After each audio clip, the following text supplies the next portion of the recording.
नमस्कार, स्वागत है आपका जेजेएन न्यूज़ की एक और ख़ास ग्राउंड रिपोर्ट में। इस वक्त हम मौजूद हैं हल्द्वानी स्थित रॉयल स्पोर्ट्स शूटिंग एकेडमी में। आपको बता दूं, बीते दिनों उत्तराखंड की राजधानी देहरादून में 4 से 11 अगस्त तक जो स्टेट शूटिंग चैंपियनशिप है उसका आयोजन किया गया था जसपाल राणा शूटिंग रेंज में।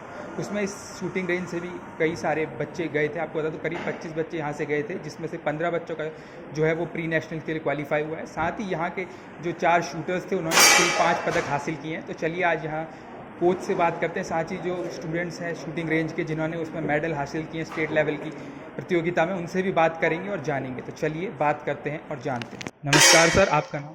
मेरा नाम मोहित कौशिक है और मैं रॉयल शूटिंग स्पोर्ट्स एकेडमी पे हेड कोच हूँ। सर, जैसा कि अभी देहरादून में जो है स्टेट शूटिंग चैंपियनशिप आयोजित की गई थी, आपके यहाँ से बच्चों ने काफ़ी अच्छा प्रदर्शन किया। सबसे पहले तो कितनी खुशी की बात है, क्या कहना चाहेंगे? जो आप एफर्ट्स डाल रहे थे, आपके यहाँ से 5 मेडल्स हैं। तो बिल्कुल, मैं ये सब बच्चों की मेहनत है, बच्चों के प्रोत्साहन है बच्चों का, और बच्चों ने बहुत ही अच्छा किया है, जिससे हमारे हल्द्वानी में जितने भी बच्चों के पेरेंट्स और हल्द्वानी के जितने भी गार्जियंस वगैरह हैं बच्चों के सभी, और वो भी बहुत खुश हैं। और बच्चों ने इतनी मेहनत की है कि यहाँ तक पहुँचे हैं। अभी हल्द्वानी के अंदर इतना ज़्यादा शूटिंग रेंज का नहीं था, तो काफ़ी मेहनत के बाद में अब बच्चों को अवेयरनेस भी और पेरेंट्स को भी पता चल रहा है। तो आज बच्चे हमारे यहाँ से स्टेट से मेडल लेके आ रहे हैं, प्री नेशनल के लिए क्वालिफाई हो रहे हैं। कुछ बच्चे हमारे यहाँ से नेशनल के लिए भी क्वालिफाई हैं, और कुछ हमारे ऑलरेडी नेशनल खेल चुके हैं, और इंडिया टीम ट्रायल के लिए भी सिलेक्शन ट्रायल में ट्रायल दे रहे हैं। हमारे यहाँ से कुछ बच्चे हैं जो ट्रैप के बच्चे भी हमारे यहाँ पे हैं, ट्रैप भी करते हैं। 25 मीटर के बच्चे भी हमारे यहाँ पे जो 25 मीटर पिस्टल से करते हैं, और 50 मीटर पिस्टल वाले भी हैं, राइफल वाली कुछ बच्चियाँ हैं। लड़कियों का भी काफ़ी अच्छा प्रदर्शन रहा है यहाँ पे, और इन सबको मैं बहुत बहुत शुभकामनाएं देना चाहूँगा। और ये ऐसे ही काफ़ी अच्छा ये हल्द्वानी का नाम रोशन करें, उत्तराखंड का नाम रोशन करें, देश का नाम रोशन करें आगे चल। सर, आपके स्टूडेंट्स के कौन कौन से इवेंट में क्या क्या मेडल हैं, उसके बारे में ज़रा बताइए। हमारे यहाँ से हृदयांश बोंथ है, जो सब यूथ मैन में 25 मीटर इवेंट में gold medal, team gold medal लेके आए हैं। और कनिष्का खत्री है यूथ वुमेन में, जो 10 मीटर एयर राइफल में ब्रॉन्ज मेडल लेके आए हैं। और यहाँ से जयदीप सिंह जी हैं, जो सीनियर कैटेगरी में जो खेलते हैं, वो 25 मीटर में गोल्ड मेडल लेके आए हैं। और एक उन्हीं का जसदीप सिंह जी का बेटा भी करता है, दोनों पिता भी और बेटा भी दोनों करते हैं। तो बेटा भी गोल्ड मेडल लेके आया 25 मीटर स्पोर्ट्स इवेंट में। मैम, आपकी शूटिंग रेंज से स्टूडेंट्स ने अच्छा प्रदर्शन किया और 5 मेडल आए। सबसे पहले तो आपको कैसा लग रहा है कि आपके स्टूडेंट्स कितना अच्छा किया चैंपियन? सर, मुझे बहुत अच्छा फील हो रहा है, क्योंकि बच्चों ने अपनी मेहनत से सारी अचीवमेंट लाए हैं, और मुझे बहुत अच्छा लग रहा है। इसके जैसे सर ने बताया कि स्टेट चैंपियनशिप पे तो मेडल हैं, इसके अलावा आपके स्टूडेंट्स और कहाँ कहाँ अच्छा कर रहे हैं, उसके बारे में थोड़ा बताएं। सर, हमारे यहाँ से एनसीसी आर्मी के लिए 4 बच्चे स्पॉन्सरशिप में हैं, जिनके नाम हैं उपराज, तन्मय फरत्याल, और हाँ हर्ष हलदार और अनन्या पांडे। इस वक्त हमारे साथ मौजूद हैं वो स्टूडेंट्स जिन्होंने स्टेट चैंपियनशिप में मेडल जीते हैं। तो चलिए उनसे बात करते हैं और जानते हैं कब से वो तैयारी कर रहे थे, कैसा उनका पूरा अनुभव वहाँ पर रहा था। चलिए बात करते हैं। आपका नाम? मेरा नाम हृदयांश बोंथ है। आप स्टेट चैंपियनशिप में पार्टिसिपेट करने गए, तो सबसे पहले अपनी कैटेगरी के बारे में बताइए और कौन सा मेडल आपने जीता? मैं 25 मीटर स्पोर्ट्स पिस्टल में यूथ में गोल्ड मेडल जीता। तो कब से आप तैयारी कर रहे हैं, कितना समय हो गया आपको शूटिंग प्रैक्टिस करते? तो मेरे को शूटिंग करते हुए लगभग 3 साल हो गए हैं। अच्छा, तो इससे पहले भी आपने मेडल कहाँ कहाँ पे आप मेडल जीत चुके हैं, और यहाँ पे स्टेट चैंपियनशिप में आपका अनुभव कैसा था? तो स्टेट में तो मेरा अच्छा ही अनुभव था, और उससे पहले भी मैंने काफ़ी मैच खेले हैं। जैसे प्री नेशनल तक गया था मैं, उसके बाद स्टार्टिंग से करा था। जैसे समय अभी रिसेंटली ओलंपिक खत्म हुआ है, तो उसमें शूटिंग में मनु भाकर भी 2 मेडल जीती हैं। तो आपका आइडल कौन है शूटिंग, जिसको देख के आपने शुरू किया था कि हाँ इनकी तरह बन? मेरा आइडल लास्ट ईयर तक तो कोई नहीं था, लेकिन अब 1 साल से मनु भाकर है लगभग। तो जैसे अभी आपने मेडल जीता, तो आगे नेशनल्स के लिए किस तरह से आप लोग तैयारी करें? सॉरी, प्री नेशनल्स के लिए आपने क्वालिफाई किया, तो उसके लिए किस तरह की तैयारियां चल रही है, और वहाँ पे क्या आपकी तरफ से क्या कोशिश है कि और बेटर किया जा सके? और बेटर करने के लिए मैं होल्डिंग करूँगा और प्रैक्टिस करूँगा और डेडिकेशन बढ़ाऊँगा। आपका नाम? मेरा नाम कनिष्का खत्री है। आपकी कैटेगरी क्या थी और आपने कौन सा मेडल हासिल किया? मेरी 10 मीटर यूथ कैटेगरी थी जिसमें मेरा ब्रोंज मेडल आया है। अच्छा, तो आपका आइडल कौन रहा है शूटिंग माने के, जिसको आपको देख के आपको लगा कि हाँ मुझे भी शूटिंग करनी चाहिए, जिसने आपको इंस्पायर किया? इंस्पिरेशन तो अगर मैं कहूँ तो अभिनव बिंद्रा, सबको पता है उन्होंने भी गोल्ड मेडल जीता था और बस उन्हीं के जैसा थोड़ा बनने की कोशिश हम भी कर रहे हैं। तो जैसे आपने अभी यहाँ पे ब्रॉन्ज मेडल जीता है, तो आगे की क्या तैयारी और क्या बेटर करना है, क्या चीज़ें आप स्टेट चैंपियनशिप सीख के आए जिससे कि आप मेडल का कलर चेंज कर सके, आगे और बेटर इंप्रूवमेंट कर सके? तो कुछ पॉइंट्स वगैरह आपको जो पता लगे, आपके कोचेज़ ने यहाँ बताई है, वहाँ जो आपने इंडिविजुअल अपनी सीखा? वहाँ पे सबसे पहले तो हमको ब्रीथिंग में बहुत कंट्रोल करना मतलब आना चाहिए हमको। हमारी ब्रीथिंग बहुत स्टेबल होनी चाहिए और अपनी गेम इम्प्रूवमेंट करने के लिए होल्डिंग बहुत ज़रूरी है और भी बहुत सी मेडिटेशन एक्सरसाइजेस हैं जो हमको करनी चाहिए। और हाँ, इन्हीं चीज़ों को करते हुए प्री नेशनल्स में मैं इससे अच्छा और बेटर करने की कोशिश करूँगी। इंडिया में हम देखते हैं जैसे कन्वेंशनल स्पोर्ट्स है, क्रिकेट, लोग क्रिकेट की तरफ ज़्यादा जाते हैं, बाकी स्पोर्ट्स की तरफ ज़्यादा जाते हैं। Shooting in comparative to other sports देखा जाए तो थोड़ा सा न्यू है, इसकी फैसिलिटीज़ भी थोड़ा एक्स्ट्रा चाहिए होती है और ज़्यादा लोगों को इसके बारे में पता भी नहीं है। तो स्टूडेंट्स को, हालांकि अभी रिसेंटली जैसे ओलंपिक्स में मेडल है, दूसरी चीज़ें थोड़ा सा कहीं ना अवेयरनेस हुई, स्टिल आप लोगों को क्या मैसेज देना चाहिए? अगर कोई शूटिंग की तरफ आना चाहता है तो क्या आपकी एडवाइस रहेगी कि क्या चीज़ों का? तो क्रिकेट तो एक अलग ही फील्ड हुआ एकदम। क्रिकेट में बहुत ज़्यादा मतलब एग्रेशन भी नहीं कहूँ, लेकिन क्रिकेट और शूटिंग बहुत डिफरेंट स्पोर्ट हो गए। लेकिन अगर किसी को अभी जैसे ओलंपिक्स में देखा सबने कि बहुत ढेर सारे मेडल आए हैं उनकी तरफ से, मेजरली शूटिंग की तरफ से ज़्यादा 3 मेडल थे, 2 मनु भाकर और 1 सरबजोत सिंह। हाँ, तो उनकी तरफ से आए, तो उसके बाद शूटिंग को भी जानने लगे और होप करती हूँ कि ऐसी बहुत से लोग अब शूटिंग को भी जानने लगेंगे और शूटिंग में भी इंक्लूड होंगे। इस वक्त हमारे साथ कुछ और स्टूडेंट्स इस अकेडमी के मौजूद हैं जिन्हें एनसीसी आर्मी की तरफ से स्पॉन्सरशिप मिली है, तो चलिए इनसे बात करते हैं और जानते हैं। आपका नाम? तन्मय फतेहाल। सबसे पहले तो आपको जो स्पॉन्सरशिप मिली उसके लिए कॉन्ग्रेचुलेशन। और आप कब से यहाँ प्रैक्टिस कर रहे हैं शूटिंग?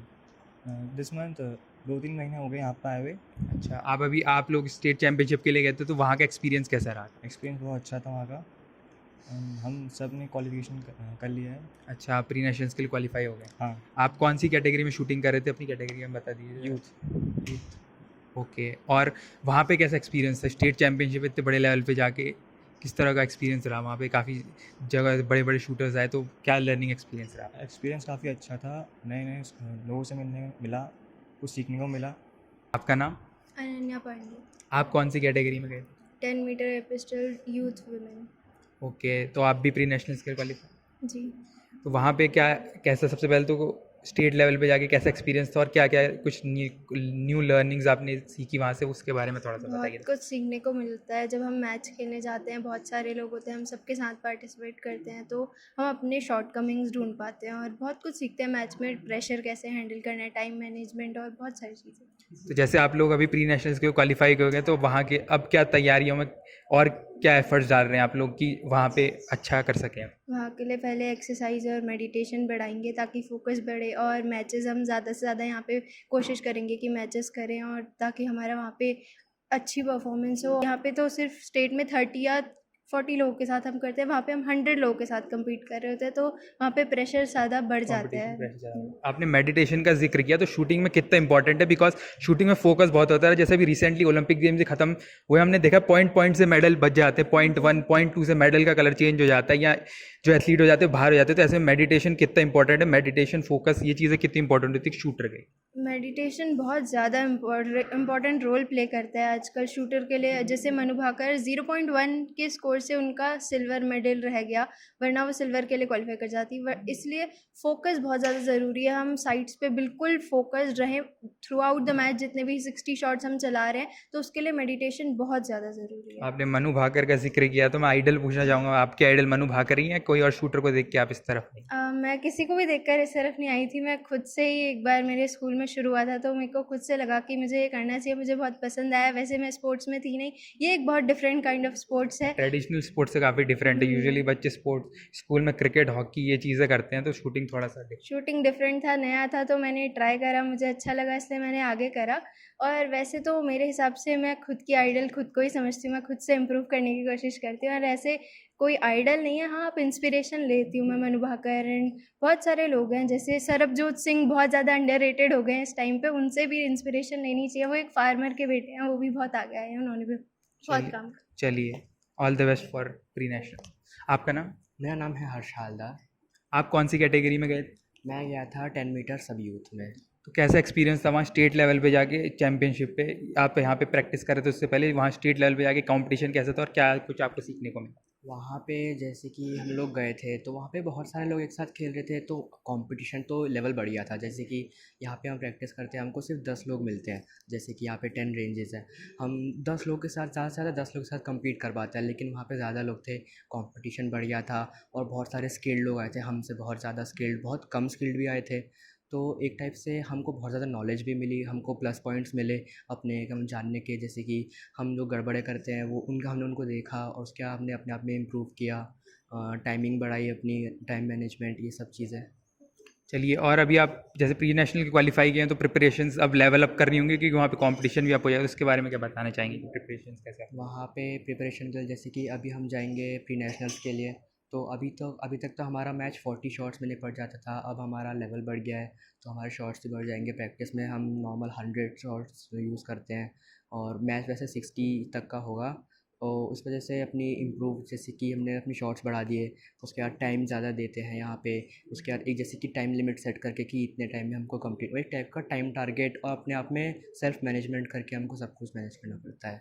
आपका नाम? लोकेश गुप्ता।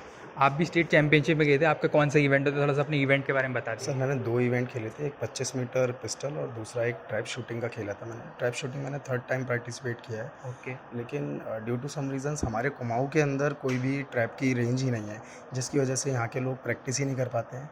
और प्रैक्टिस करने या तो उन्हें देहरादून जाना होता है या फिर दिल्ली डॉक्टर करनी सिंह शूटिंग रेंज जाना होता है। तो हमारे यहाँ जब प्रैक्टिस के लिए रेंज नहीं है तो हमें देहरादून ही जाना पड़ता है, जो कि काफ़ी कॉस्टली भी पड़ता है और काफ़ी दूर भी पड़ता है, जिसकी वजह से शायद मेरा इस बार प्री नेशनल के लिए नहीं हो पाया। बट मैं होप करता हूँ कि जो भी नई रेंज लग रही है गोलापार में, शायद उसमें भी ट्रैप का ही रेंज भी लगे और हम जैसे बच्चे जो ट्रैप, क्योंकि काफ़ी कम बच्चे इसलिए ही खेल पाते हैं क्योंकि हमारे पास ऑप्शंस नहीं है। जैसे आपने बताया कि ट्रैप की फैसिलिटीज़ नहीं है, तो अभी ग्वालापार में आपने जिक्र किया कि वहाँ पे हो रही है, तो आप लोगों की तरफ से कोई बात की गई है कि ट्रैप को भी वहाँ इंक्लूड किया, इस तरह की बात हुई है किसी से? मैंने कोशिश की है बात करने की। वैसे अभी मैं डैम श्योर नहीं हूँ कि मेरी बात वहाँ तक पहुँच पाई है या नहीं, लेकिन मैं पूरी कोशिश करूँगा कि मेरी बात भी वहाँ तक पहुँचे और कुमाऊँ के बच्चों को भी ट्रैप शूटिंग करने के लिए ऑप्शन मिले। क्योंकि पहली बार रेंज लग रही है जो कि ग्वालापार वाले स्टेडियम में लग रही है, वो भी 25 मीटर 50 मीटर लग रही है, जो अब से पहले उत्तराखंड के कुमाऊँ रीजन में थी ही नहीं। तो मुझे उम्मीद है कि अगर कुमाऊँ रीजन में 25 मीटर 50 मीटर लग रही है तो शायद एक ट्रैप की शूटिंग रेंज भी लगनी चाहिए। आपने बताया कि ट्रैप जो है कंपैरेटिवली डिफ़िकल्ट होता है और शूटिंग रेंज वगैरह नहीं है, तो किस तरह से बाकी शूटिंग से डिफरेंट होता है, अगर आप दर्शकों को थोड़ा आसान लैंग्वेज में समझा सकें?